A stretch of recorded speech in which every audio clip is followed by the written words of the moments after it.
You must have met easily more than 100. उन सारों में कॉमन चीज क्या होती है psychological? Everyone is born as a demon. किस तरह से 60 लोगों को गला काटा जाता है। ये ऐसी सिचुएशंस थी जो आपके लिए साइकोलॉजिकली बहुत ज्यादा चैलेंजिंग थी ऑन अ पर्सनल लेवल। 1990 में मेरे साथ एक PSO होता था, उसको किडनैप किया टेररिस्टों ने, इंटरोगेट करते वक्त आस्किंग अबाउट मी। उसको गरम प्रेस करते थे और पूरी बॉडी को लगा। एम्बुश की पहली गोली चली, आपकी पहली रिएक्शन क्या थी? उधर उन्होंने पूरा गांव खाली कराया, दोनों तरफ सड़क के जो दुकानें थी उसके ऊपर UMG universal machine guns fit की। उसके बाद मेरी कार थी, उस पर कोई हंड्रेड्स ऑफ बुलेट्स आए। ये हाथ पूरा कट गया था। जब अर्ली 90s का फेज चल रहा था और कश्मीरी पंडित्स की एक्सोडस हो रही थी, आपके दिमाग में क्या चल रहा था? This was 7th exodus of Kashmiri Pandit. पहला नहीं था। उनकी औरतों के हुए, उनको निकाला गया। एक दिन पहले किश्तवाड़ बस जा रही थी, सबको नीचे उतारा, कम्युनिटी वाइज खड़ा किया। जो माइनॉरिटी कम्युनिटी, हिंदू कम्युनिटी, उनको सबको गोली मार दी। 370 हटा देना is not the final solution. Government of India जब तक कश्मीरी पंडितों को रीसेटल ना कर दे, तब तक मैं समझता हूं इस जंग में पूरी कामयाबी नहीं। दोस्तों, पोस्ट इंडिपेंडेंस भारतीय हिस्ट्री का सबसे इम्पॉर्टेंट चैप्टर, सबसे ज़रूरी पहलू कश्मीर का पहलू रहा है। पर कश्मीर की असलियत आपको मीडिया से नहीं जाननी चाहिए, आपको न्यूज़ चैनल से नहीं जाननी चाहिए। कश्मीर की असलियत आपको उन लोगों से जाननी चाहिए जिन्होंने सच में 90s में, 2000s में वहाँ काम किया, टेररिज्म का सामना किया। उनकी कहानियाँ, उनके पर्सपेक्टिव्स मैटर करते हैं आपके व्यू पॉइंट ऑफ हिस्ट्री को शेप करने में। तो जो भी कश्मीर को लेकर आपके ओपिनियंस हैं, आपके सोच विचार हैं, उन्हें पॉज करके पहले इन सारे लोगों की बातें सुनो। हमने बहुत सारे पॉडकास्ट किए इसी टॉपिक को लेकर। एक और ज़बरदस्त पॉडकास्ट है with the former DGP of Jammu and Kashmir, IPS SP Vaid sir, आज TRS पर एक बहुत इंटेंस और बहुत ट्रूथफुल कॉन्वर्सेशन करेंगे हमारे साथ। Enjoy today's episode. जय हिंद।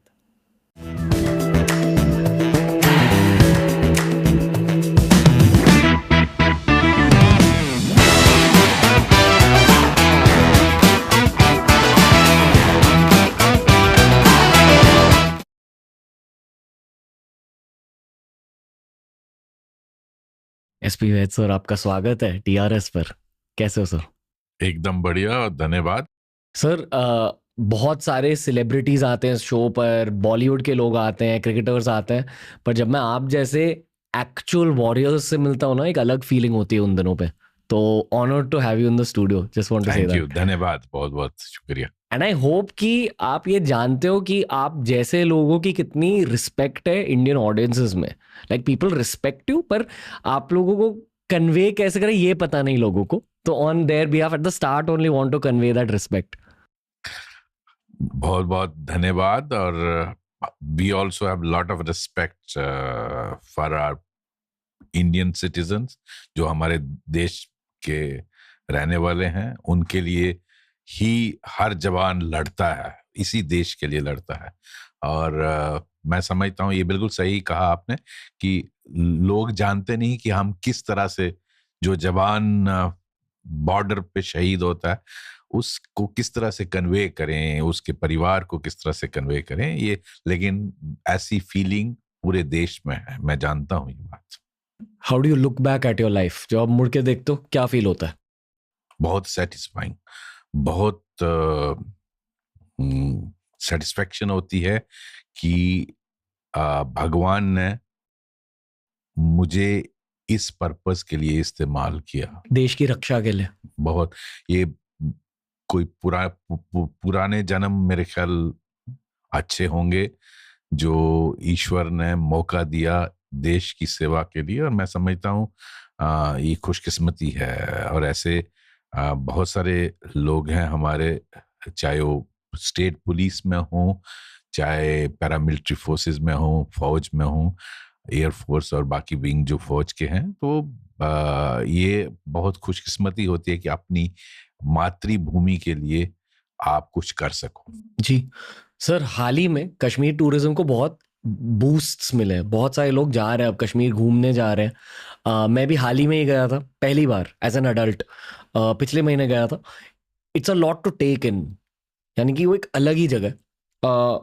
हॉस्पिटैलिटी बहुत ज़बरदस्त है, ऑब्वियसली सीनरी बहुत ज़बरदस्त है, पर जिन लोगों ने करंट अफेयर्स को स्टडी किया, जिन लोगों ने हिस्ट्री को स्टडी करी है, उन्हें पता चलता है कि यार ये सब ट्रैवल पॉसिबल है आप जैसे लोगों की वजह से। तो जब आप अभी कश्मीर इन 2024 को ऑब्जर्व कर रहे हो, क्या चलता है आपके दिमाग में? एंड अभी कश्मीर की रियलिटी क्या है वर्सेस 10 years अगो, वर्सेस 20 years अगो, वर्सेस 30 years अगो, ये भी बताइए। देखो, कश्मीर जैसी खूबसूरती शायद ही कहीं होगी। लोग स्विट्जरलैंड की बात करते हैं, लेकिन मैं स्विट्जरलैंड भी देखा है। मैं समझता हूं कुदरत ने जो कश्मीर को खूबसूरती दी है वो बहुत दुनिया में बहुत कम जगहों पे है।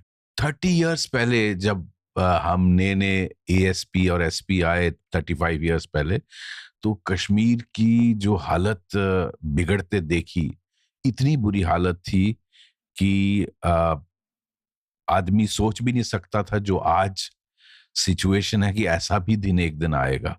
और फिर इसमें बहुत सारे उतराव चढ़ाव आए, बहुत सारे किस तरह से हालात बिगड़ते बिगड़ते 90 से फिर एक ऐसी टेररिज्म पीक पे आ गया। लगता था कश्मीर वैली पूरी उमड़ आई। और मैं 90s का बता रहा हूँ, फिदाई अटैक हो गया, सुइसाइडल अटैक।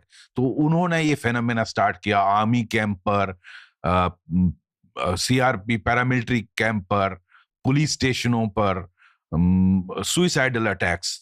उनको फिदाई नहीं कहना चाहिए, वो फिदाई बोलते हैं, हम उसको सुइसाइडल बोलते हैं। तो सुइसाइडल अटैक्स करना शुरू किए और उससे बहुत सारा कैजुअलिटीज होती थी। जैसे हमारी असेंबली पर अटैक हो गया, बहुत सारी पुलिस एस्टैब्लिशमेंट पर अटैक हुआ, पुलिस स्टेशनों पर अटैक हो गया, सीआरपी और बीएसएफ के जो बटालियंस थी उन पर अटैक हो गया, आर्मी हेडक्वार्टर बदामी बाग पे अटैक हो। इस तरह के बहुत सारे अटैक्स होने लगे। इट वाज सेंसेशनल कि 4 टेररिस्ट ड्रग लेके घुस गए मरने मारने पर और 4-5 लोगों को, संतरियों को मारा। इस तरह के अटैक होने लगे। तो वो फेनामेना भी आहिस्ता आहिस्ता कंट्रोल, इनफैक्ट ये जो फेज था ये सुइसाइडल अटैक फेना, उसी वक्त ये parliament attack, JNK assembly attack, बहुत सारे अटैक्स हुए। उसके बाद फिर 2002 में इलेक्शन करवा पाए हम दोबारा, जिसमें कोलिशन गवर्नमेंट पीडीपी और कांग्रेस की, जिसमें मुफ्ती सैयद चीफ मिनिस्टर बने। तो ये एक फेज आई। उसके बाद टेररिज्म का, in fact 2001 was the peak year of terrorism, और उसके बाद टेररिज्म डाउन होने लगा, क्योंकि साइमल्टेनियसली एक इशू हुआ जो एक पूरा बॉर्डर एरिया था, इंटरनेशनल बॉर्डर और एलओसी। इंटरनेशनल बॉर्डर है हमारे अखनूर तक, from Kathua district to Akhnoor, Jammu region का, और उसके बाद एलओसी पड़ता है।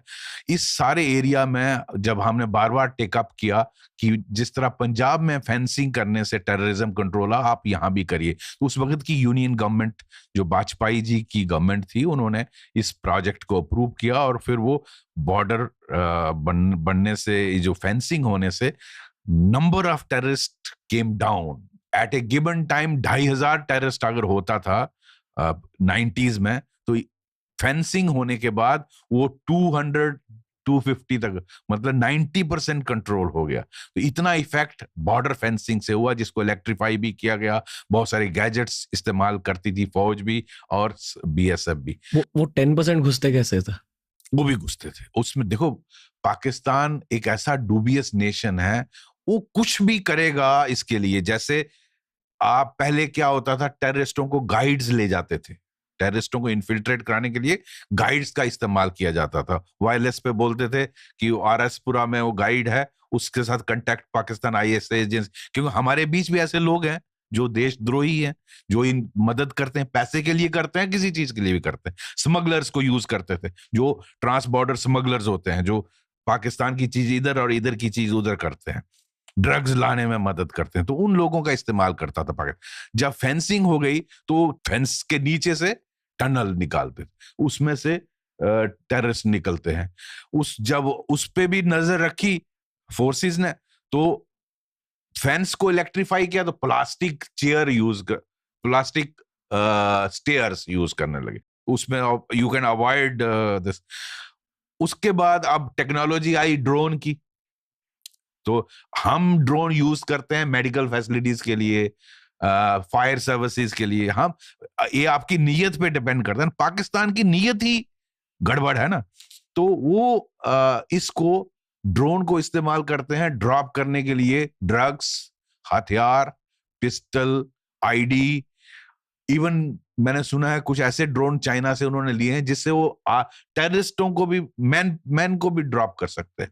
और ड्रोन का फायदा ये है कि आपको बॉर्डर पे नहीं उतारना है, 10 किलोमीटर अंदर ड्रोन जा सकता है। पाकिस्तान हर चीज को इस्तेमाल उसकी, देखो आज पाकिस्तान डाउन है, आज टेररिज्म में अपार्ट फ्रॉम जो दृढ़ संकल्प है आज की गवर्नमेंट, जो प्राइम मिनिस्टर मोदी की जो गवर्नमेंट है 2014 के बाद, उन्होंने सख्त पॉलिसीज लाई और इसको एक फर्मली डील किया, उससे बहुत कंट्रोल हुआ। 370 के बाद सिचुएशन बहुत बदली है, लेकिन पाकिस्तान की डीप स्टेट की नीयत में कोई चेंज नहीं आई है। वो आज डाउन है, आज उनको खाने के लाले पड़े हैं, आटा नहीं मिलता है। मैं उनकी चैनल्स देखता हूं, लेकिन उनकी कोई कहे उनकी डीप स्टेट की नीयत में कोई बदलाव आया नहीं आया। तो कल को फिर वो पैसा उनके पास होगा, वो आपको फिर यही करेंगे, इसलिए बड़ा केयरफुल रहना जरूरी है। तो मैं ये बता रहा था इस फेज में फिर जो 2001 was the peak of terrorism. Sir, ताकि लोग एसपी वैद सर को ज्यादा जाने, इसलिए मैं ये सवाल पूछ रहा हूँ, प्लीज डोंट माइंड। एक बार आप अपना हाथ दिखा सकते हैं कैमरे के सामने और समझाइए कि इस हाथ के पीछे स्टोरी क्या है। ये हाथ पूरा कट गया था, ये एक अटैक हुआ था, ये हाथ पूरा रिकंस्ट्रक्ट किया है। कई बार मैं जब सलूट करता हूं तो ये उंगली सीधी नहीं हो सकती, ये जो उंगली है ये 2 पिन पर खड़ी है, तो इसको रिकंस्ट्रक्ट प्लास्टिक सर्जन ने किया है। तो ये मैं डीआईजी बारामूला था, बारामूला कुपवाड़ा रेंज एक बॉर्डर एरिया है कश्मीर का। ये 23 मार्च 1999 की बात है। तो I was looking after the charge of IG Kashmir. IG Kashmir का मेरे पास चार्ज था। तो मैं 4-5 दिन के लिए श्रीनगर हेडक्वार्टर, कश्मीर वैली का जो सीनियर मोस्ट पुलिस ऑफिसर होता है IG Kashmir, inspector general police, तो मैं उसका चार्ज मेरे पास था। I was asked to station in Srinagar. तो मैं 4-5 दिन के लिए वहां आया था। दिन भर एंटी टेरर ऑपरेशन करते रहे। शाम का वक्त आया तो मुझे मैसेज आया कि आपको वापस बारामूला, कल half the cabinet is coming there, Sopore में, तो आप वहां आइए। तो मैंने कहा मेरी जरूरत नहीं है, मैं रेंज डीआईजी हूँ, district SP and district magistrate दोनों हैं, तो they can handle it. But I was told कि नहीं, आप भी वहां जाइएगा। तो मैं ऑपरेटर को बुला के बोला कि आप गाड़ियां तैयार करिए, मुझे वापस बारामूला जाना है। तो ऑपरेटर ने सोचा कि डीआईजी साहब वापस जाएंगे, वहां खाना नहीं होगा। वो खाना मुझे बहुत महंगा पड़ा। उसने वायरलेस, उन दिनों हमारे पास मोबाइल नहीं होते थे, 99 की बात कर रहा हूँ, these mobiles were not there. तो हमारे पास कम्युनिकेशन का सिस्टम होता था वायरलेस सेट्स। तो वायरलेस सेट पे उसने बोल दिया कि खाना तैयार रखिए, डीआईजी साहब आएंगे। That was intercepted by terrorists. The two groups, one from Krangshivan in Sopor and one from somewhere near down the hill Tangmar के, उन दोनों ग्रुप्स ने प्लान किया कि ये आ रहा है, इसको आज अटैक करेंगे। तो उन्होंने एक पुतखा गांव है which is 1 kilometre short of Sopore crossing, Baramulla को जाते हुए जो हाईवे है, national highway Srinagar to Baramulla, तो उधर उन्होंने पूरा गांव खाली कराया। दोनों तरफ सड़क के जो दुकानें थी उसके ऊपर यूएमजी, यूनिवर्सल मशीन गन्स फिट की। और जब हमारा मोटरकेड आया उस पर सैकड़ों गोलियां चलाई, फ्रंट एस्कॉर्ट JNK पुलिस का था, उस पर गोलियां आई, वो निकल गया। उसके बाद मेरी कार थी जो बुलेट प्रूफ थी, और थैंक्स गॉड कि बुलेट प्रूफ थी। अगर उस पर कोई हंड्रेड्स ऑफ बुलेट्स आई और अगर वो बुलेट प्रूफ नहीं होती तो बढ़ता बन गया था। तो उसमें से लेकिन और वो एक गोली जो है वो फ्रंट जो बुलेट प्रूफ ग्लास था उसको पियर्स कर गया, because bullet proofing is against AK-47, not against universal machine gun. किसका पावर ज्यादा होता है, वो रिपीट फायर होता है बार बार एक ही जगह पे। एक ही जगह, तो वो तोड़ देगा। तो उससे गोली निकली और ड्राइवर को उसका लेफ्ट शोल्डर से क्रॉस कर गई। दूसरी गोली जो है वो साइड से निकली विंडो से, विंडो में वहां लोहा पतला होता है, वो मेरा हाथ पूरा काट गई। इतनी देर में टेररिस्ट ने, वो कोई 18 टेररिस्ट थे, 17-18 टेररिस्ट, उसमें से एक टेररिस्ट आया, he wanted to take me hostage. तो मेरी गाड़ी फॉर्चुनेटली लॉक था दरवाजा, वो दरवाजा खोलने के लिए कोशिश कर रहा था ताकि मुझे किडनैप करे। That was his intention, but he could not open the door. But इतनी देर में मेरी गाड़ी खींच गई। मैंने अपने ड्राइवर को जो इंजर्ड था उसको हमने पीठ पे कहा, हाथ मार के, कि गाड़ी निकालो, क्योंकि आई न्यू अगर आप उस सिचुएशन से निकलोगे नहीं तो यू विल बी किल्ड। तो इतनी देर में उन्होंने पीछे से ग्रेनेड मारा, एक स्प्लिंटर जो है वो मेरे लेफ्ट विंडो से निकल के मेरे स्कल में घुस गया। आई वॉज लक्की कि ब्रेन को डैमेज नहीं किया, उसने स्कल में जाके एम्बेड हो गया, बट ब्लीडिंग होने लगी इतनी, और हाथ कट गया, इधर ग्रेनेड लग गया, स्प्लिंटर। बट एक उस वक्त मुझे एक तो पहली थॉट भगवान की तरफ गई और दूसरी थॉट फैमिली की तरफ, and then third thought came जो हमने सीखा था ट्रेनिंग में कि एम्बुश जो ऐसा होता है उसका best way to is to escape from the ambush because you don't know where your enemy is. तो मैंने ड्राइवर और उसको कहा कि गाड़ी निकालो, तो उसने जब मैंने बोला हिम्मत की, इंजर्ड कंडीशन में वो गियर लगा, गाड़ी खींच गई, बिकॉज बुलेट प्रूफ गाड़ी भारी होती है। हल्की सी बारिश हो रही थी, अंधेरा था, रात का वक्त था, but I took over the wireless set from that operator and called Baramulla that आप हॉस्पिटल में ऑपरेशन थिएटर रेडी रखिए और डिप्टी कमिश्नर SSP और SHO को बोलिए वहां डॉक्टर सर्जन होना चाहिए। वहां से अभी भी 10 किलोमीटर था वो, तो माई वरी वाज ब्लीडिंग से डेथ हो जाएगी, but when I reached there तो fortunately blood was there, operation was over, there was no anaesthesia available, local anaesthesia, जिस तरह से बोरी को सीते हैं ऐसे सी दिया उसे। इतनी देर में GOC, the army GOC came. He said, we can't shift you because the doctors are saying we can't operate your head here, Baramulla. So you have to be shifted to Srinagar.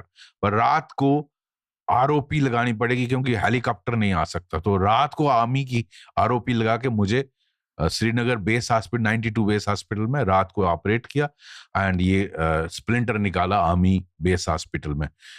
दूसरे दिन, एक minute थोड़ा सा rewind करते हैं। Let's rewind to just before the ambush. जब ambush की पहली गोली चली, आपकी पहली रिएक्शन क्या थी? क्या चल रहा था आपके दिमाग में? आई वॉज नॉट एक्सपेक्टिंग कि अटैक होगा, but I was taken aback. जब पहली गोली चली तो आवाज आई, क्योंकि अंदर तो गोली आई नहीं, क्योंकि मैं बुलेट प्रूफ गाड़ी में। मैंने ड्राइवर और ऑपरेटर को बोला ये क्या है? बोला सर हम पर हमला हो गया। And that is the moment I got extra alert and I उस तरफ रात का कोई 8:30 का टाइम होगा, 8 साढ़े 8 के बीच का टाइम, रात का वक्त था। 23 मार्च 99 की बात है और हल्की सी बारिश हो रही थी, तो अंधेरा था, तो पता नहीं लग रहा था कहाँ से गोली आ रही है और कौन मार रहा है, बिकॉज वो दोनों तरफ छुपे हुए थे।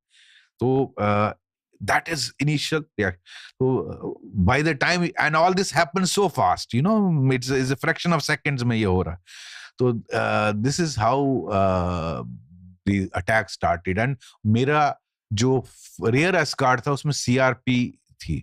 सीआरपी का हेड कांस्टेबल जो है वो नॉन बीपी जिप्सी थी, उसको हेड कांस्टेबल को यहाँ गोलियां पेट में ब्रस्ट आया और ही इनफैक्ट उसके आंतड़ियां बाहर आ गई यानी died before we could even rescue him. तो देन ये सारा हुआ, इतनी देर में मेरी स्पेशल ऑपरेशन ग्रुप आ गया, एसपी आ गया, and then the operation was launched to get this terrorist.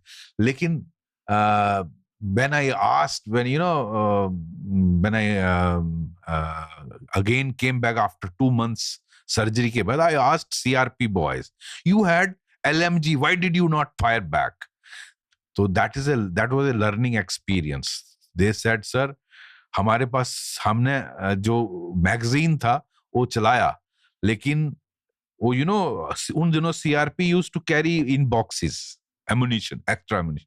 तो वो जो इनिशियल फायर कर दिया, एक मैगजीन खत्म हो गया, उसके बाद उन्होंने जंप कर दिया और एमुनिशन जिप्सी में रह गया। So they could not take on this terrorist. जब हाथ पे गोली लगी थी, you realised you were injured? या क्योंकि I realized because blood he blood हो गया, but spur of the moment में गरम, उस वक्त तकलीफ नहीं होती, तकलीफ बाद में होती है। उस वक्त तो गरम इंजरी थी, तो पेन तो शुरू में हुई, बट बाद में then you feel the pain। and exactly क्या हुआ था? ये पूरा हाथ कट गया, it is reconstructed। कहाँ? रिस्ट से? यहाँ से ये उड़ गया ना, ये ब्लड, ये जो मांस है, ये फिर जब मेरी दिल्ली में सर्जरी हुई, वो उसको इधर चेस्ट में लगाया और यहां से 2-3 महीने रहा ये हाथ, और इधर चेस्ट से जो फ्लैश है वो इसमें आया, और फिर इसको काट के इसमें फ्लैश लाया और इसको पिन पे होल्ड किया। आपका ट्रांसप्लांट हुआ है बेसिकली? हाँ, फिंगर्स का। फिंगर्स। तो दिस इज हाउ एक डॉक्टर सुरेश गुप्ता होते थे, most famous plastic surgeon of Delhi, but I don't think he would be alive now. उन्होंने ये मेरा ट्रीटमेंट किया। अभी प्रॉब्लम होता है आपको? नहीं, मैंने पूछा था आप सीधा क्यों नहीं रखा उंगली, तो उसने कहा कि जब आप मुट्ठी बंद करोगे तो ये उंगली ऐसे रहेगी, इसलिए उन्होंने ऐसे बनाई है इस तरह से। तो that is why I think he was very professional. So this is a wonderful job he's done. So I am able to do my job. And you've inspired a generation. Oh yes. But I also definitely थोड़ा और जानना चाहूंगा sir इसके बाद, if you don't mind. Yes. I know it's not a very comfortable topic, but मैं जिस perspective जानने के लिए ये सब पूछ रहा हूँ, क्योंकि मैंने काफ़ी सारे फौजियों से बात करी है शो पर, उन्होंने कहा कि ड्यूरिंग कॉम्बैट आपको पता नहीं चलता कि गोली लगी है, क्योंकि एड्रेनलिन इतने रश पे होता है कि आप पूरे एक्शन मोड में चले जाते हो। बट दर्द फील हुआ? दर्द बाद में फील, उसको तो पता भी नहीं चला। एज वो 10 किलोमीटर के स्ट्रेच में एज यू वर ड्राइविंग तब पता चला? तब पता चला। तो उस मोड में सिर्फ गर्मी? हाँ, उस मोड में गर्मी होती है, उस वक्त सर्वाइवल मोड पे होता ना आदमी, I have to get out and I have to fight back। वो जो एड्रेनलिन स्क्रीन होती है, तो उस वक्त तो ध्यान, जैसे मैंने कहा, मेरी थॉट्स 3 जगह गई, तो to my family, to lord Krishna, and the teaching I had, learning I had in national police academy Hyderabad. वो स्प्लिंटर के बारे में बात करना चाहूँ, वर यू अवेयर कि वहां भी कुछ हुआ? Yes, I was taken to 92 base hospital. I was aware. In fact, lot of bleeding happened. तो बाद में एक सीनियर अफसर ने कार को एग्जामिन किया, उन्होंने कहा hundreds of गोलियां लगी थी, क्योंकि मैं तो इंजर्ड था हॉस्पिटल में, और उन्होंने कहा कि बहुत सारा ब्लड था गाड़ी में, ऐसे लगता था जैसे बकरा काटा हुआ, तो इतना ब्लड था। तो naturally lot of bleeding happened from here, driver का भी। तो vehicle was fully soaked in blood। इस इंसिडेंट के बाद कुछ साइकोलॉजिकल इफेक्ट रहा एम्बुश का आप पे? No, in fact I was taken to Delhi by my family, और बड़ी दिल्ली में धक्के खाने पड़े मुझे, बड़ा अफसोस से कहना पड़ता है। वहाँ everyone is after money। We went to a doctor, पता चला वो अपॉइंटमेंट ही नहीं, वहाँ बहुत सारी वेटिंग थी। अब I was a emergency case I said इस तरह से मैं डीआईजी रेंज हूँ, कश्मीर से आया हूँ, इंजरी है, आप मुझे जरा एक बार चेक कर लेंगे? ही सेड कल आइए। Now in such A case, अभी कैन यू वेट फॉर कल? तो फिर खैर डॉक्टर सुरेश गुप्ता जो अब नहीं होंगे मेरे ख्याल, उनके पास गए तो उन्होंने, but there was no system. तो अगर एक रेंज डीआईजी के साथ ऐसा होता है, कांस्टेबल जख्मी आए दिन होते हैं, पुलिस के, फौज के, सीआरपी के, तो आई डोंट नो, अब ओवर द इयर्स अब सिस्टम बन गया है, लेकिन उस वक्त आई वंडर उनकी क्या हालत होती होगी अगर मेरे जैसे ऑफिसर, सीनियर ऑफिसर के साथ ऐसा होता है। इनफैक्ट ट्रेजेडी ये है कि जो एंटी नेशनल आदमी सैयद अली शाह गिलानी, हुर्रियत का चीफ, उसको स्टेट प्लेन दिया जाता था, special plane. When he had a cancer, उसको पटना से मुंबई लिया गया स्टेट प्लेन में, उसके लिए गेस्ट हाउस खुलते थे। और एक पुलिस का या किसी भी फोर्स का जवान या ऑफिसर की ये हालत है, तो बट ए ट्रेजेडी कि हमारे सिस्टम में कमियां तो हैं, अब भी है? लेकिन नहीं, अब बहुत इंप्रूवमेंट हो गई। और वो खासकर ओवर द इयर्स, पिछले 8-10-15 सालों में बहुत फर्क, 10 सालों में बहुत फर्क आ गया। There is a concern to look after the policeman. Police, मैं बताऊंगा, जो हमारा जवान शहीद होता था उसको 20-25 लाख रुपया एक्स ग्रेशिया उसकी फैमिली को मिलता था। Today it has risen up to 1 crore, और ये पिछले 8-10 सालों में हुआ। पहले इतनी बुरी हालत थी। अब आप बताइए, एक आदमी जो देश के लिए शहीद हो गया, उसको 20 लाख में उसकी फैमिली का क्या बच्चा उसका करेगा और क्या गुजारा होगा। Today government ensures that his son और चाइल्ड और वाइफ गेट्स जो a government job plus 1 crore in money. तो आप बंदा तो बाहर वापस नहीं ला सकते, at least some financial help and some job to the family, at least वो अपनी सब्सटेंस कर सके। तो ये एक अच्छा कदम गवर्नमेंट ने लिया है। यू नो, जे.एंड.के पुलिस की इतनी बड़ी कंट्रीब्यूशन है, आपके दर्शकों को पता होना चाहिए। बहुत सारे मुझे लगता है कंट्री में नहीं जानते। There is lot of negativity spread about J and K police, लेकिन आपको मालूम है कि 1700 लोगों ने जान दी। 3 वॉर्स में आर्मी के इतने लोग नहीं मरे, इतने शहीद नहीं हुए। 1700 जे.एंड.के पुलिस के जवान, एसपीओ और ऑफिसर्स शहीद हुए, जिसमें सीनियर ऑफिसर्स भी हैं। एक डीआईजी रैंक का, एसएसपी रैंक के बहुत सारे हैं, डीएसपी रैंक के बहुत सारे हैं, और 6 डीजीपी रैंक के ऑफिसर्स जख्मी हुए हैं। So it's officer led force. I don't think anywhere in the world, not only India, की स्टेट पुलिस की इतनी बड़ी कुर्बानी है इस देश को डिफेंड करने के लिए, इस देश कश्मीर को साथ रखने के लिए। ये जे.एंड.के पुलिस की कंट्रीब्यूशन। 600 से ज्यादा पॉडकास्ट कर लिए, पर जितनी सिक्योरिटी आपके साथ आई है, मैंने ऐसी सिक्योरिटी कभी देखी नहीं है। तो हम मुंबई में बैठे हैं, पर इसका लॉजिक क्या है?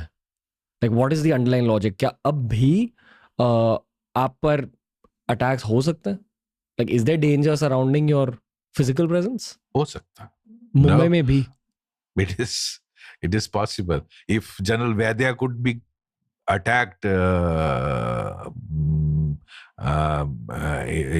he was attacked here, so anyone can be attacked with the neighboring country like Pakistan. You have people, you have sleeper cells operating. अभी आपने कुछ दिन पहले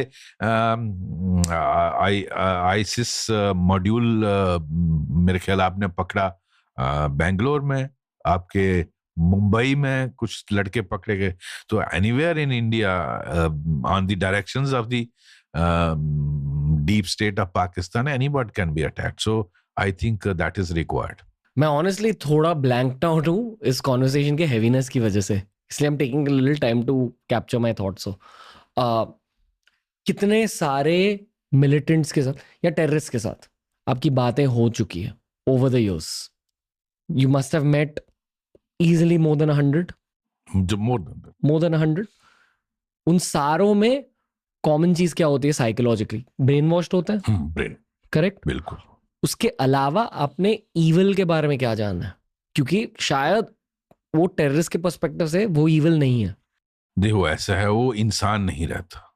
everyone is born as a human being जी, लेकिन it is the ideology which actually makes you a demon. demon.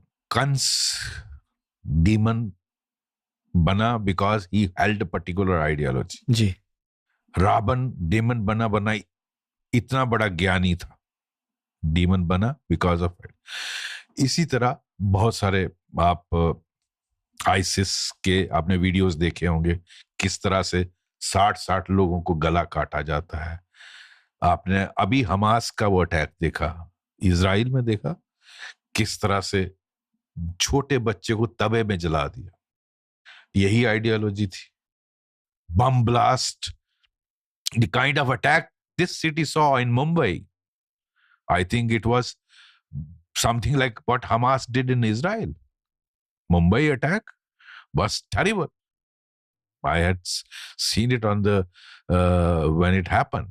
So yeah, this is what when Kassab was interviewed, you listen to that interview, उसको क्या क्या बताया जाता था India के बारे में, इसके बारे में, भारत के बारे में इतना कुछ नेगेटिविटी बताई जो एक्चुअली फैक्ट नहीं होता है। तो आप इस ब्रेन वॉशिंग से इंसान को आप बहुत जानवर जैसा बना सकते हो। तो दिस इज व्हाट एक्चुअली, तो you need to engage with him. और बहुत सारे लोग आहिस्ता आहिस्ता चेंज भी होते हैं, लेकिन there are many who are very difficult, like I will tell you Azhar Masood ji, I had उसका बाद में बताएंगे डिटेल में, लेकिन अजहर मसूद को जब मैं मिला कोट बलवाल जेल जम्मू में, व्हाट ए रेडिकल मैन ही। ये थोड़ा कॉन्टेक्स्ट दीजिए सर, मतलब उनकी बैक स्टोरी क्या है? Azhar Masood is अभी भी है, he is a chief of the Jaish Mohammed. आपको शायद याद होगा IC 814 फ्लाइट थी जिसको काठमांडू से यहाँ आना था दिल्ली, उसको हाईजैक किया गया जी, और किस तरह से उसको कंधार, और पहले वो अमृतसर में लैंड की, अमृतसर में उसको जिस तरह से करना चाहिए था, रोकना चाहिए था, रनवे को ही ब्लॉक कर देना चाहिए था, लेकिन यू नो आवर सिस्टम्स, वो जो क्राइसिस मैनेजमेंट कमेटी थी उसने टाइम लिया, इतनी देर में वो यहाँ से, अदरवाइज वो जा ही नहीं सकता था अमृतसर से, अगर इमीडिएटली रनवे ही ब्लॉक कर क्या कर लेते। तो उसको जब कंधार लिया गया तो यहाँ बहुत बवाल पूरे इंडिया में, जो लोग उस फ्लाइट में थे उनके रिश्तेदारों ने पूरे भारत में बहुत, ऑब्वियसली बिकॉज उनके रिलेटिव्स वहां थे, तो बड़ा crisis, government came under ट्रेमेंडस pressure. तो अल्टीमेटली पहले तो उन्होंने बहुत डिमांड्स की थी, देन इट वाज एग्रीड कि 3-4 लोगों को छोड़ा जाएगा, उसमें one of them was Azhar Masood, and Azhar Masood was lodged in high security prison Kot Balwal jail which is in Jammu. So उसके लिए स्पेशल प्लेन दिल्ली से आया, विच वाज उसमें जो एक सीनियर दिल्ली के फंक्शनरी थे, he came, who was a chief of a intelligence agency, and मेरी ड्यूटी लगाई गई कि अजहर मसूद को आपने सेफली वहां से लेकर इनको हैंड ओवर करना है। That was most painful because I knew इस आदमी को छोड़ने का मतलब है ये सैकड़ों नहीं हजारों को मारेगा। I kept pleading with the then police chief. I said, "Don't do this." He said, "I am under orders. I can't help it." उन्हें पहले इस इंसिडेंट से पहले पकड़ा कैसे गया था? ऐसा आदमी तो पकड़ा नहीं जाता ना, ऐसा आदमी पकड़ा गया, it was a chance arrest by BSF। बहुत अच्छे, और कितने लोगों की कुर्बानी लग के ऐसे बंदे को पकड़ा गया, बिकॉज वो इतना डेंजरस आदमी है, अभी भी है। और उसी ने पार्लियामेंट अटैक ऑर्केस्ट्रेट किया, जेएंड की असेंबली का अटैक आके, बहुत सारे, मैं कितने नाम लूं, और सैकड़ों लोगों को मारा उसने। उसे तुरंत मारा क्यों नहीं गया था? लॉजिक क्या था? मार देना ही चाहिए, ऐसे आदमी को जिंदा पकड़ना तो सुइसाइड के बराबर है। और वही हुआ जो जिसका अंदेशा था, जो हम कह रहे थे कि इसको मत छोड़िए, और लेकिन अब उस वक्त गवर्नमेंट की मजबूरी थी। आई थिंक दैट वाज द, मैं कहूंगा दैट जो कंधार हाईजैकिंग का वक्त था, वो कंट्री का लोएस्ट स्टेप था। It was moment of embarrassment. Embarrassment for the whole country. And जिस तरह से उस क्राइसिस को फेस किया गया, वो कंट्री के लिए बहुत शर्मनाक था। पर एक्चुअली मारा क्यों नहीं गया? पॉलिटिकल प्रेशर की वजह से? I don't know, left to me and security forces ऐसे आदमी को जिंदा नहीं पकड़ना चाहिए। Quite obviously. मतलब आई थिंक आज पॉडकास्ट की वजह से लोग आप लोगों की साइकोलॉजी एकदम अच्छे से समझते हैं। पर लोग स्मार्ट हो चुके हैं, लोग ये भी समझते हैं कि जियोपॉलिटिकल एंगल्स होते हैं, जियोपॉलिटिकल प्रेशर्स होते हैं, जिनकी वजह से पॉलिटिशियंस पर प्रेशर आता है, और फिर पॉलिटिशियंस आप जैसे वॉरियर्स पर प्रेशर डालते हैं। If it was left to you guys, हर किसी को पता है कि क्या होता, पर सारे डिसीजंस आप लोगों के हाथों में नहीं होते। नहीं होते। Do you feel angry because of that? Yes, it is मेरी जिंदगी का सबसे डिफिकल्ट काम था, to carry him and take him to hand over him to in the technical airport to RAW chief that time. उनके साथ बैठे थे गाड़ी में, क्या बात हुई? यही कहा मैंने, this is going to be very costly decision. गालियां दी आपने उन्हें? नजर मसूद को तो क्या नहीं कहा। ही सेड, मैं वो तस्वीर पढ़ता था, तो मैंने कहा इसको कि इसको मंकी कैप होती है ना, ताकि इसका मुंह ढक दिया जाए, बिकॉज बाहर मीडिया वेट कर रहा था। So when I came out in A Gypsy और उसको मुंह ढका हुआ था, तो आई वाज अंडर ऑर्डर कि इसका वो नहीं आना चाहिए। The media team followed me whole 10-15 kilometres till the technical airport. So he was resisting कि मेरा मुंह ढकना नहीं, उसे मुंह दिखाना था। बहुत चाहता था। वही दिन अपने आप को बहुत बड़ी चीज मतोब मानता था ना। ऐसा मैंने उसको गाली दी, मैं तेरी ऐसी की तैसी। I told my constables cover him up.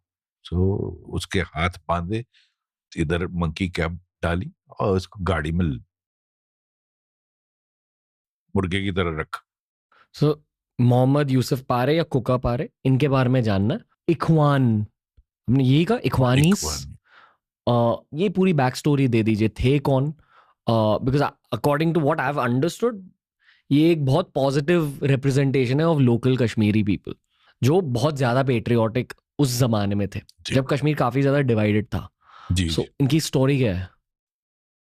देखो, मोहम्मद यूसुफ परे, पॉपुलरली नोन एज कुका परे, वो बेसिकली ये टेररिस्ट पहले था, एक्स टेररिस्ट था। Then he surrendered and became a pro forces या pro, you can say nationalist, surrenderee. इनको इखवानी भी बोला जाता था लोकल लैंग्वेज में, या बहुत सारे लोग सरेंडरी बोलते थे। ये वो लोग थे जिन्होंने शुरू में टेररिस्ट होने की वजह से इनको पूरी जानकारी थी, टेररिस्ट कैसे हाइड करते हैं, कहाँ करते हैं, मूवमेंट कैसे होती है, उनके एक्शंस कैसे होते हैं। नेचुरली वो जो उनके सारे भेद जानते थे, तो they started working with the army and police, STF। उन दिनों स्पेशल टास्क फोर्स होती थी JNK पुलिस की, उनके साथ काम करना शुरू किया।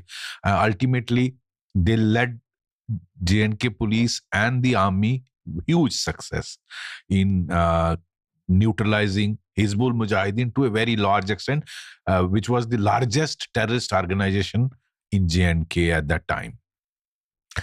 And बाद में कुकपरे ने अपनी अवामी नेशनल पार्टी भी बनाई, उस पे इलेक्शन लड़ी.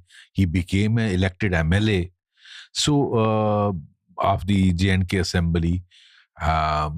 But कुछ एक विशियस कैंपेन ऐसे लोगों के खिलाफ, वो जो मैं कहा ना इकोसिस्टम जो जम्मू कश्मीर में चलता था, वो ऐसे लोगों को जो प्रो इंडिया थे, प्रो नेशनलिस्ट थे, प्रो फोर्सेस थे, उनके खिलाफ एक विशियस कंप्लेंट चलाते थे. ठीक है, कुछ जातियां भी हुई होंगी, मैं नहीं कहता.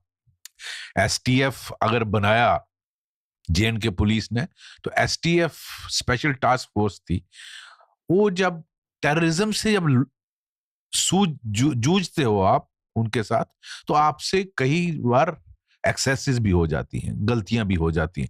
कोई भी काम बिल्कुल परफेक्ट नहीं होता है, तो इसमें गलत एलिमेंट भी आ जाते हैं. कुछ लोग जैसे इनका कंट्रीब्यूशन देखने के बजाय इनमें कुछ ऐसे एलिमेंट घुस गए जो टिम्बर स्मगलिंग कर लेगा, जो लोगों से चेकिंग के दौरान पैसे ले लेगा. नो लाइक पुलिस सारी पुलिस उसकी वजह से, अगर मुंबई में कोई पुलिस का कांस्टेबल पैसे ले लेता है या 2 थप्पड़ मार देता है, तो उसका मतलब नहीं कि पूरी मुंबई पुलिस बैड है ना. तो सिमिलरली J&K पुलिस में भी जो एसटीएफ बनाया गया, जो लड़ रहे थे टेररिज्म के साथ, उसमें कुछ अगर गलतियां भी करते तो आइडेंटिफाई देम एंड उनके खिलाफ कार्रवाई. एक विशियस कैंपेन चली कि इखवानीज जो हैं ये सारे गलत काम करते हैं, टिम्बर स्मगलिंग करते हैं, मतलब वेरियस एलिगेशंस करप्शंस की. तो अल्टीमेटली इन लोगों को इतना बदनाम कर दिया, और net result was what happened. The Indian state, मैं इसको कहूंगा पूरी इंडियन स्टेट, उसमें हम सब आते हैं, उसमें आर्मी भी है, पुलिस भी है, सिविल मैजिस्ट्रेसी भी है, everyone is there. We could not protect him. Somebody who fought for you, who fought for your country, उसको बजाय हीरो बनाने के हमने बुरहान वानी जैसे उनको हीरो बनाया. So that is what this is where you misled your youth. तो इसको मरवा दिया. और इसी तरह जावेद शाह था, उसको सुसाइड बम में मरवा दिया. इसको टेररिस्टों ने मार दिया, उसको भी टेररिस्ट ने मारा, जबकि इनको बचाना चाहिए था. ये मेरा मानना है.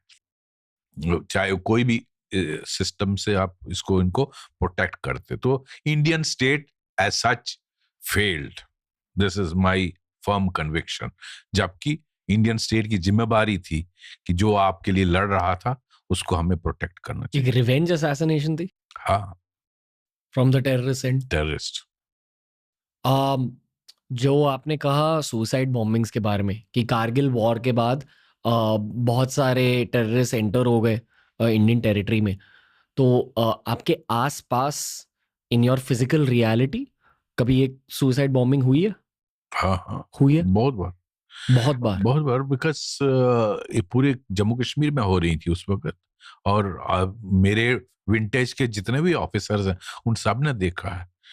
उन पर अटैक हुए हैं, उन पर इस तरह के सुसाइड बॉम्बिंग में जो मेरे ऊपर अटैक हुआ, ये फेनोमेना उसी वक्त 99 में स्टार्ट हुआ था. इनफैक्ट आई रिमेम्बर एक डीआईजी बीएसएफ थे बांडीपुर में. बांडीपुर मेरी रेंज में आता था, बारामूला कुपवाड़ा रेंज का एक डिस्ट्रिक्ट बांडीपुर है, तो जहां का एकूका परे था, यहाँ इसका एरिया था ऑपरेट करने. वहां बीएसएफ का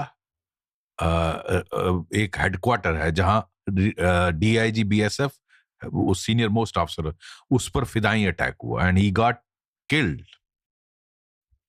उसके बाद मेरे ऊपर अटैक हुआ. उसके बाद ब्रिगेडियर एक आर्मी के और एक कर्नल को आईडी में उड़ाया.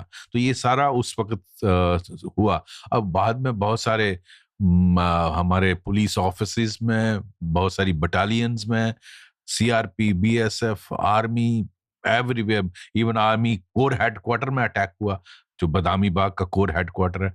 जम्मू में जो आर्मी का कोर है वहां अटैक हुआ, 16 core looks after Jammu province, 15 Corps looks after Kashmir province. उनके हेडक्वार्टर्स में अटैक हुआ, आर्मी के हेडक्वार्टर. तो नो प्लेस वाज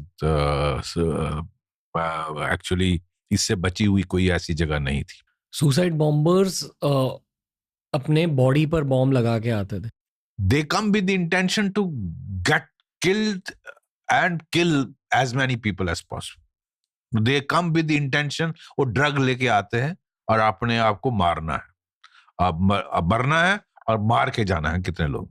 तो वो जो भूत सवार होता है ना कि मैंने जिहाद के नाम पर आप जितना डैमेज मैं कर सकता हूं. जैसे उड़ी अटैक हुआ, उड़ी में आई थिंक 3 या 4 टेररिस्ट थे. They entered Uri brigade headquarter.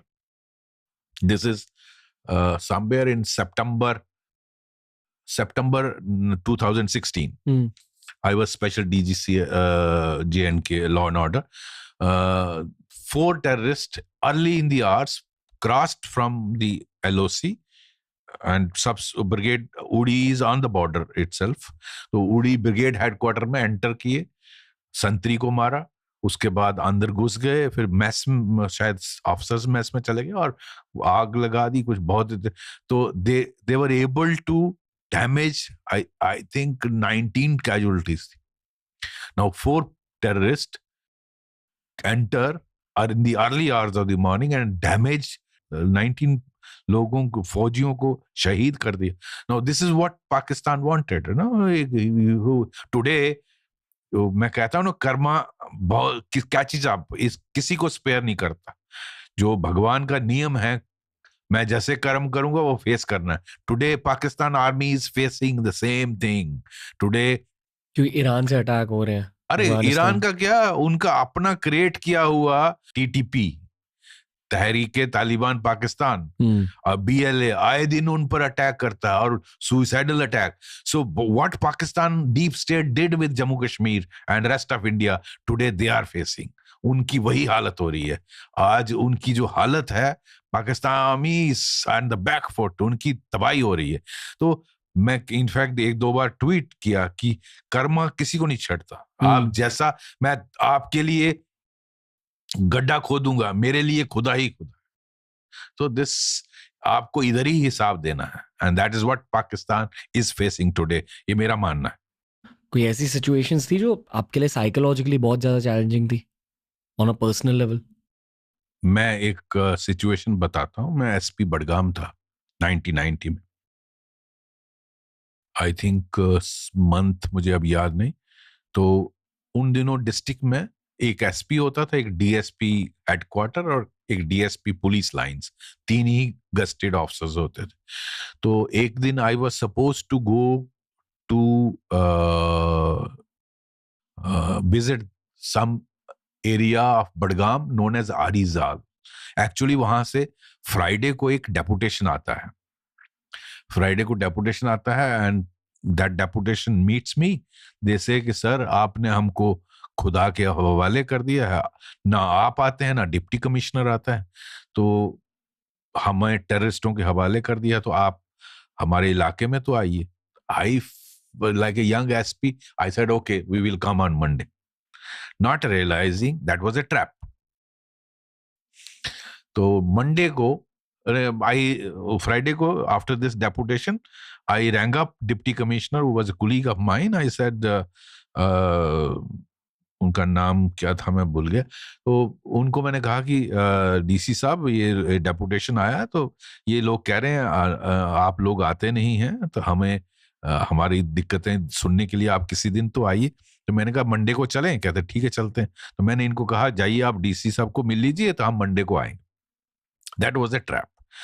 तो I was suppose to go. तो मैंने मंडे को 10 बजे तैयार तुर होके मैं जैसे ही जिप्सी में बैठने लगा, तो मुझे वायरलेस, उन दिनों मैंने कहा ना ये मोबाइल नहीं होता तो वायरलेस चलती, तो मुझे वायरलेस पे मैसेज आया. रेंज DIG एक अजहार आलम होते थे. He is no more now in life. He was from IPS officer from Punjab cadre. He was DIG Kashmir.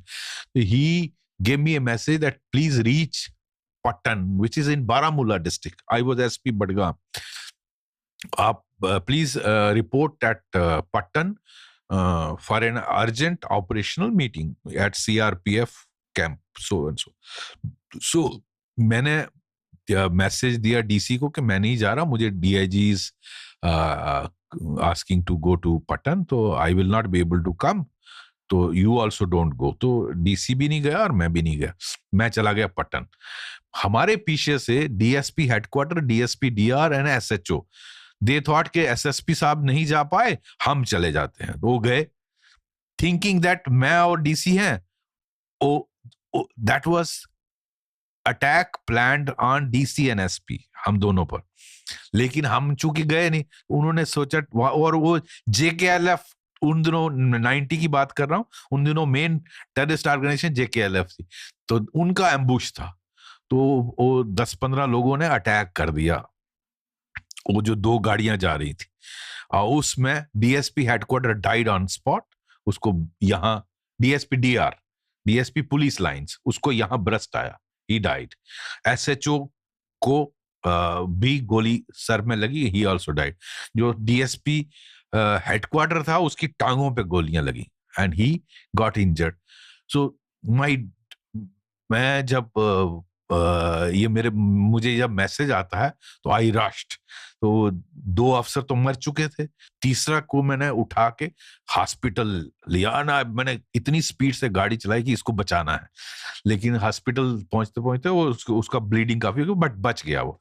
उसको doctor, I think that is the fastest vehicle मैंने drive किया है उसको बचाने के, तो डॉक्टरों ने उसको बचा लिया. तो that was very bad day for me, कि मेरा डिस्ट्रिक्ट ही खाली हो गया. I was left alone. So emotionally बहुत डिस्टर्बिंग. और एक और इंसिडेंट हुआ, मेरे साथ एक PSO होता था, उसको किडनैप किया टेररिस्टों ने. बडगाम की बात है, 90s में. और उसका सारा जिस्म जो है टेररिस्टों ने प्रेस से जला दिया, गरम प्रेस, आस्किंग अबाउट मी. पूरी बॉडी, उसको 4-5 महीने लगे रिकवर करने. उसको मार के फेंक गए थे, इंटरोगेट करते वक्त उसको गरम प्रेस करते थे और पूरी बॉडी को लगाते थे. इतना torture. So these 2-3 such incidents were very disturbing. Is he alive? हाँ, he's उनसे बात होती? हाँ, होती. मिलता है, बीच बीच में मिलता है. He is still alive and he's come out of it. But that time it was young boy was tortured so much. So जो मैं कह रहा हूं कि कश्मीर के लोगों, see here I want to add what happens. Indian army and CRP और BSF 2 साल की ड्यूटी पे जाते हैं, 3 साल की ड्यूटी पे जाते हैं. Contribution of J&K police we should not forget, and I want your viewers to understand this. J&K police का सिपाही 35 साल के लिए वहीं है. उसकी बीवी वहीं बाजार में सामान लाती है, सब्जी लाती है. उसका बच्चा उसी गांव के स्कूल में जाता है जहां टेररिस्ट रहते हैं. आप इमेजिन करो उसका कितना मुश्किल काम है. और उसके लिए 1 साल नहीं, 2 साल नहीं, 35 साल वहां रहे. CRP वाले को मालूम है मैं 3 साल के बाद निकल जाऊंगा, आर्मी वाले को मालूम है मैं 3 साल के बाद निकल जाऊंगा, लेकिन J&K पुलिस वाले का कोई वो नहीं. He has to live there in that society जहां बाकी सोसाइटी उसको बाइकआउट करती है. एक जो मैं बता रहा था, कदीर शाह जो DSP पुलिस लाइन था, जो मर गया, शहीद हो गया इस अटैक में जो हमारे ऊपर प्लान था, उसको दफनाने के लिए, बारामूला का रहने वाला था, वहां उन्होंने उसके जो बुरियल ग्राउंड था, दफनाने नहीं दिया उसको. Can you imagine? Socially orchestrate boycott करते थे. तो ऐसी सोसाइटी उस वक्त बन गई थी. तो ऐसी सिचुएशन में J&K पुलिस का जवान काम करता है, बहुत बड़ी बात. आज मैंने 90 में देखा है कि लाल चौक में एक सिपाही को कोई आके गोली मारता है. ही ट्रैफिक की ड्यूटी कर रहा है, somebody terrorist come and shoot him. उसकी बॉडी हम उठाते हैं, खून साफ करते हैं, वहां फायर ब्रिगेड की गाड़ी आती है, पूरी सड़क में ब्लड होता है, वो साफ करते हैं. दूसरा कांस्टेबल वहीं खड़ा हो जाता है, knowing that he can also be targeted. आप इमेजिन करें कितनी सिचुएशन. और मैं समझता हूं असली हीरो वो है, वो जो कांस्टेबल है, he is actually super cop, not me, not other senior officers. Super cop वो है जो लास्ट सिपाही है, जो वहां लड़ रहा है, जो वहां खड़ा होता है। और ऐसी सिचुएशन आप पुलिस ऑफिसर बने क्यों? Actually let me tell you, मेरा एप्टीट्यूड पुलिस के लिए नहीं था। I was more like a scientific तरफ जाना। इंजीनियरिंग। मैं बेसिकली वेटनरी सर्जन हूँ, यू नो दैट। तो मैं रिसर्च में इसमें जाना चाहता था, या प्रोफेसर बनना, ये मेरी वो थी एप्टीट्यूड। बट डेस्टिनी लेके गई। मुझे लगता है डेस्टिनी ले जाती है आपको। आज जो आप पॉडकास्ट कर रहे, आपने 5 साल पहले सोचा, 10 साल पहले सोचा था कि बिल्कुल नहीं। ये हो, कैरियर हो? तो मेरा ये मानना है ना, फर्म बिलीव इन, कि डेस्टिनी ले जाती है आपको जो उसने कराना होता है। Because I believe in destiny and believe in God. Police जो मेरा एप्टीट्यूड ही नहीं था। मैं सिविल सर्विसेज में एक दिन भूत चढ़ा कि मुझे सिविल सर्विस करनी है। मैं जब मद्रास में पढ़ता था, मद्रास वेटनरी कॉलेज में, तो आई स्टार्टेड लाइकिंग कि सिविल सर्विस करते हैं। तो बेसिकली इसका एग्जाम देता रहा, तो I and got into Indian police service, and मुझे होम कार्डर मिल गया। I was very happy and joined J&K police. This is what that, और हमारे पाँव पड़ते ही कश्मीर में बवाल शुरू हो गया, हालात खराब हो गए। आपको आपका बचपन याद है? जी याद है। शांति होती थी तब एकदम जम्मू में? और बिल्कुल शांति, बिल्कुल शांति। जैसे अब है? अभी भी, अभी जम्मू तो बिल्कुल शांत। Would you say that 1990s से चीजें शुरू हुई, तबाही? हाँ। तो जो चीजें कश्मीर फाइल्स में दिखाई है, वो एक पूरे जेनरेशन के लिए एक रेफरेंस पॉइंट है कि 1990s में ये हुआ, स्पेशली जो जेनजीज है। सी, पिक्चर फिल्म की एक लिमिटेशन है, टाइम आपको 2-2.5 घंटे में दिखाना है। 2.5 घंटे में यू कांट शो एवरीथिंग। हुआ तो बहुत कुछ कश्मीर में, और आप उस पे बुक्स लिखिए, आप कितना कुछ लिखिए, तो अनएंडिंग है, बहुत कुछ हुआ। फिल्म को आपने 2.5 घंटे में सारा डाल, वो 1, 2, 4 एपिसोड इंसिडेंट लेते हैं, उसका एपिसोड बनाते हैं जी।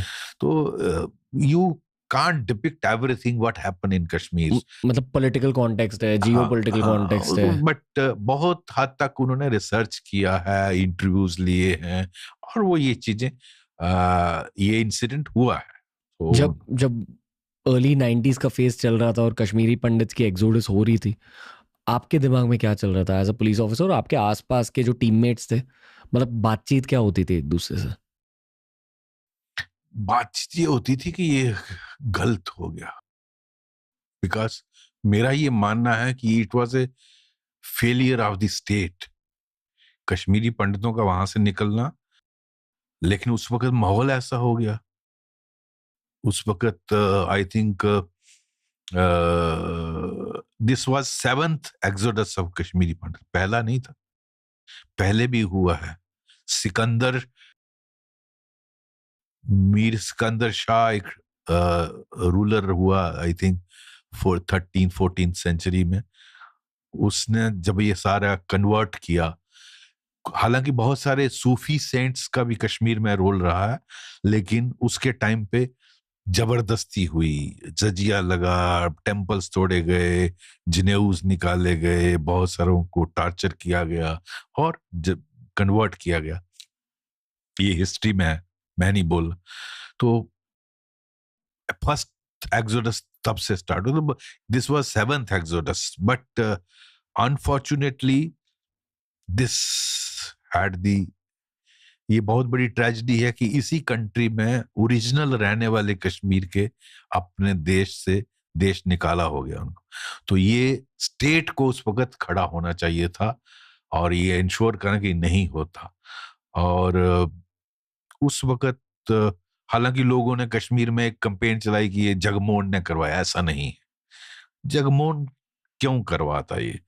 लेकिन उस वक्त जिस तरह का बेसिकली इसको ये पाकिस्तान चाहता था, पाकिस्तान की डीप स्टेट की पॉलिसी थी कि इसको पूरा रेडिकलाइज किया जाए कश्मीर को, और जो नॉन मुस्लिम्स हैं उनको यहां से पुश बैक। इनफैक्ट उन्होंने मैसेकर भी किया, अगर आपको याद होगा, बंधामा मैसेकर कश्मीरी पंडितों का किया गया, गांदरबल के इलाके में शायद, सिखों पर अटैक किया, छठी सिंहपुरा अटैक जो सिखों पर प्लान किया गया, लेकिन Sikhs stood like a rock.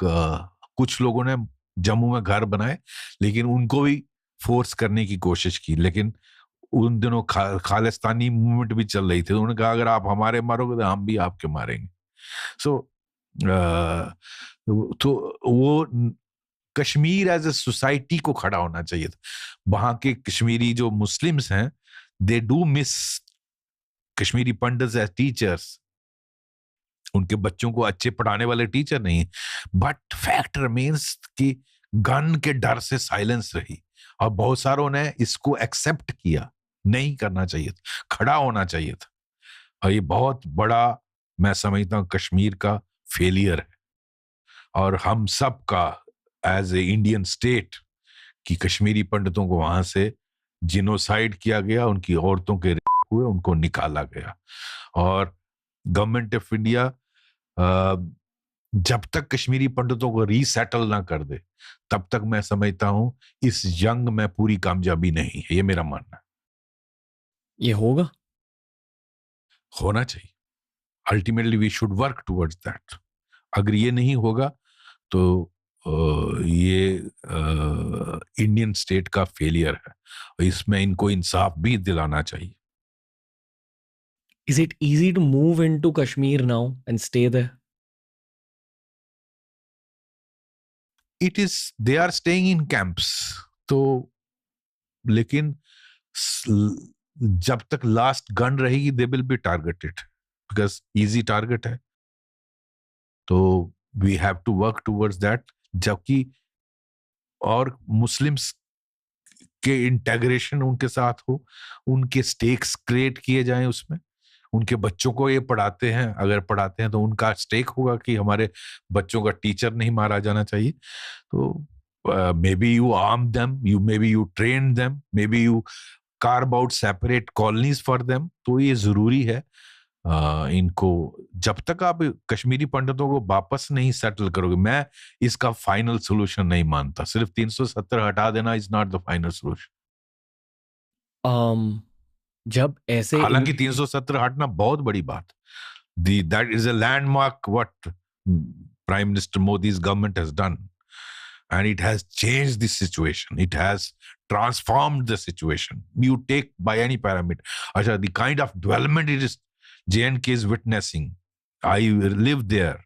Today you have 2 AIIMS. No other state in the country have 2 AIIMS. Already Prime Minister has inaugurated Jammu wala AIIMS. The other is getting ready in Kashmir, Avantipur. IIT, IIM. Medical college is 4th here. Today there are 12 medical colleges.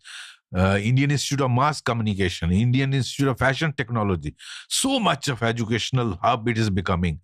Industry का पैसा 50,000 करोड़ रुपया commit, Dubai जैसी कंपनियां, यहाँ Dubai जैसे जगह से कंपनियां आके इन्वेस्ट कर रही हैं। इंडस्ट्रियल पॉलिसी इतनी अच्छी बनाई है, tourism as you said is flourishing, so it is transforming, no doubt about it. Development push prime minister का। अच्छा, रोड्स, रेलवे, पहली बार रेलवे का कनेक्शन होने वाला है, जो पिछले 30 सालों से कंप्लीट नहीं हुआ था, और बहुत जल्दी I think it is getting connected. Already prime minister has inaugurated a major portion of it, and roads का इतना नेटवर्क, टनल्स आ रही हैं, it is J&K is getting totally transformed. But ये जो सारा कुछ है, मैं समझता हूँ तभी कंप्लीट होगा जब कश्मीरी पंडितों को वहां हम सेटल करें।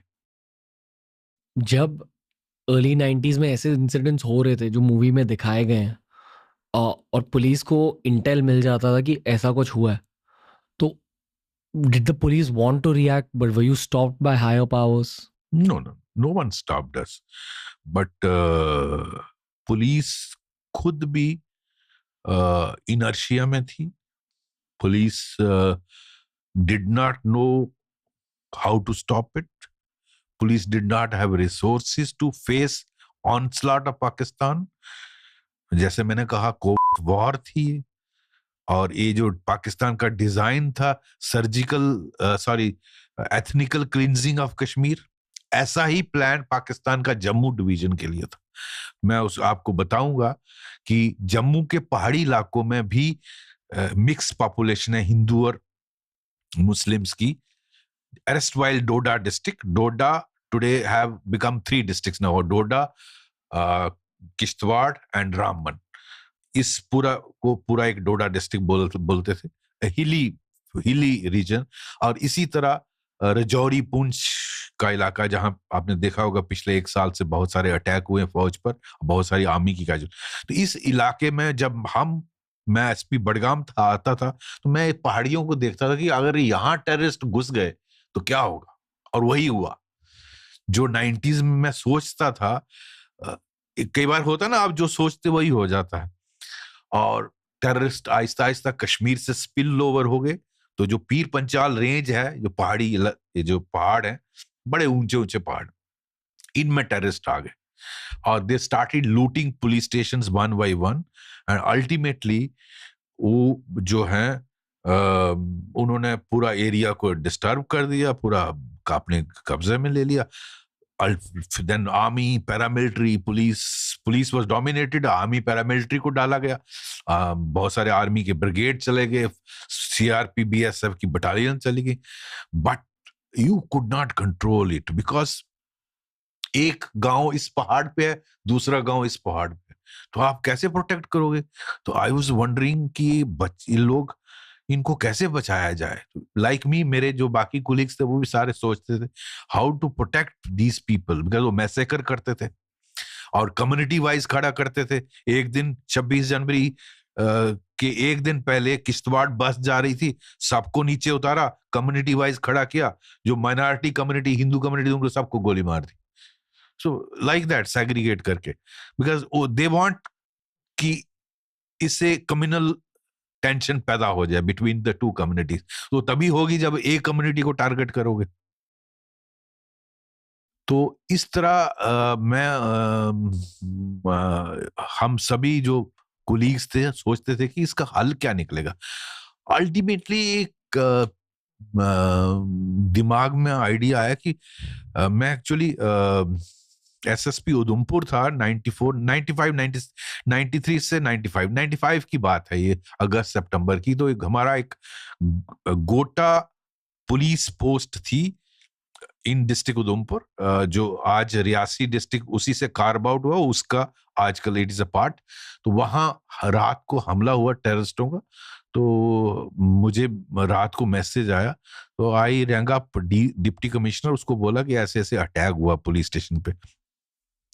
तो वहां जब मैं मौके पे गया, तो वहां के लोगों ने डिमांड किया कि हमारे 2 आदमियों को टेररिस्टों ने मार दिया, और अगर हमारे पास हथियार होते, हमारे पास वो जो घास काटने वाली, उसको बोलते हैं दराटी डोगरी में, और कुल्हाड़ी होती है जिससे लकड़ी काटते हैं, हमने उससे टेररिस्टों को मारा. टेररिस्टों के पास AK-47 राइफल्स थी.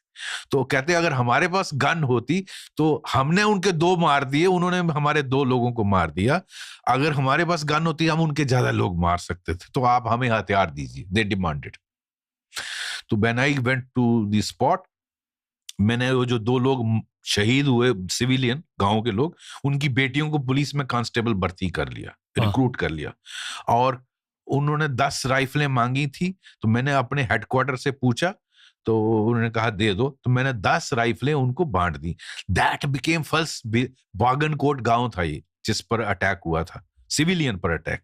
तो उनको 10 राइफलें दी. तो these 10 rifles became first village defence committee. And लोगों को ट्रेनिंग दी, उनको वेपन्स दी, एमुनिशन दिया, ट्रेनिंग दी. एंड बाद में गवर्नमेंट ऑफ JNK ने इसको फॉर्मल ऑर्डर निकाल के रेगुलराइज किया कि हर एक डिप्टी कमिश्नर और डिस्ट्रिक्ट एसपी ऐसी विलेज डिफेंस कमेटीज बनाएगा, जिसमें 10 लोग होंगे. उसमें से 3 को स्पेशल पुलिस ऑफिसर का अपॉइंटमेंट होगा, उनको इतने इतने पैसे मिलेंगे, उनको हथियार 20 राउंड्स दिए जाएंगे, एक 303 rifle, these were primarily 303 rifles. तो इस तरह से वीडीसीज बनाई गई, ये आप देखिए विलेज डिफेंस और जैसे ये ट्रेनिंग करते हैं, इस तरह की पुलिस ने इनको ट्रेनिंग दी। और डोडा के पहाड़ी इलाकों में इनका बहुत बड़ा योगदान है। अगर ये नहीं होते, आज पूरा जम्मू प्रोविंस से, पहाड़ी इलाके से एथनिक क्लिंजिंग माइनॉरिटी की हो जाती, जिस तरह कश्मीरी पंडितों की हुई। तो लेकिन इन लोगों ने टेररिस्टों से पूरा मुकाबला किया, लड़कियों क्यों? ने, हाँ, लड़के लड़कियां सब मिलके। और कई जगहों पर इनका एमिनिशन खत्म हो गया and they were overrun bye terrorist, और इनको मार दिया उन्होंने। और कई जगह पे ये लड़ते रहे, क्योंकि हर गांव में पुलिस या आर्मी या पैरामिलिट्री नहीं पहुंच सकती, उसको आने में 4-5 घंटे लगते थे। तो तब तक ये होल्ड करते थे, इनके पास 50-50 राउंड होते थे। तो जब तक आर्मी या सीआरपी या पुलिस आती, तो इनका एक बहुत बड़ा रोल है विच कंट्री शुड रिकॉग्नाइज। लेकिन इनके खिलाफ कुछ पॉलिटिकल कश्मीर बेस्ड पार्टीज इनके खिलाफ बोलती है, बिकॉज उनको लगता है दे आर बिकमिंग ए रोडा अगेंस्ट दिस। तो कुछ लोग मैं समझता हूं वो मिस्टेकन है। क्रिमिनल एलिमेंट कहीं भी हो सकता है, वो जरूरी नहीं है कि अगर बीडीसी 50 लोग होंगे उसमें से एक खराब होगा, doesn't mean all BDCs are bad. तो उसका सजा वो उसको कानून के तहत मिलेगी। लेकिन बीडीसीज का बहुत बड़ा रोल है माइग्रेशन रोकने में जी। तो ये इंपॉर्टेंट है, और इसको गवर्नमेंट ऑफ इंडिया रियलाइज करती है, and present government is strengthening them. इनको अब वो विलेज डिफेंस गार्ड्स बोलते हैं, और इनको अब पहले 1500 रुपया एसपीओ को मिलता था, 3 एसपीओ एक बीडीसी में होते थे, तो 4500 रुपया 10 लोगों में बंटता था, 450-400। नाउ इनका पैसा रेज किया गया है, 18,000 भी मिलता है। Basically an extension of JNK police. Yes, they were force multipliers. आप और कुछ दिखाना चाहोगे sir, because we almost reach the end of the episode. Is there something you want to share with the youth? Youth को मैं यही कहना चाहता हूं कि आप ये ना सोचें कि ये जम्मू कश्मीर की लड़ाई है, वही लड़ते रहेंगे, हमें क्या फर्क पड़ता है। ये समझना चाहिए कि पाकिस्तान का प्लान आप जम्मू कश्मीर दे भी दोगे तो ये रोकेगा नहीं, ये आपको हिट करेगा।